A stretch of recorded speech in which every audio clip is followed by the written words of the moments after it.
Unit 15, Love's Dilemma in the Age of Innocence, February 26th.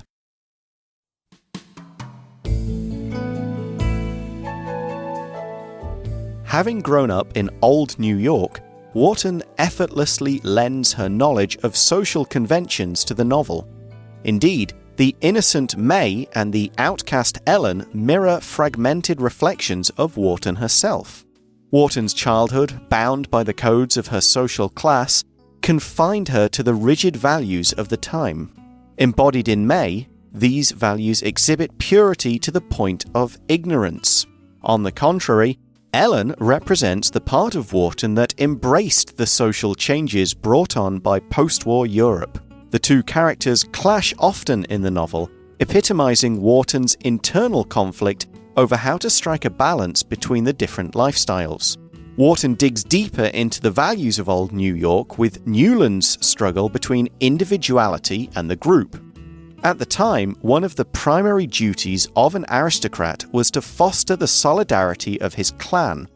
Therefore, after Mrs. Manson Mingott, May and Ellen's grandmother, determines to reintroduce Ellen into high society, Newland feels an obligation to lend a helping hand, although he initially doesn't want to be associated with a scandal-ridden countess.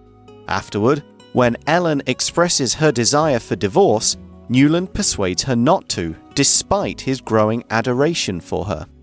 The shame Ellen's divorce would bring to May's family forces him to sacrifice his personal longings for the greater good of the group.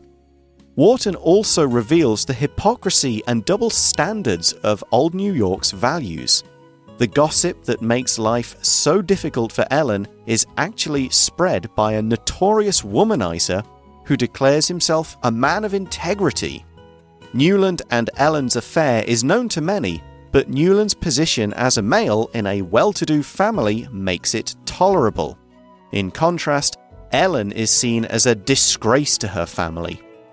The Age of Innocence may present itself as a classic love story, but prudent readers are sure to discern the irony behind the title.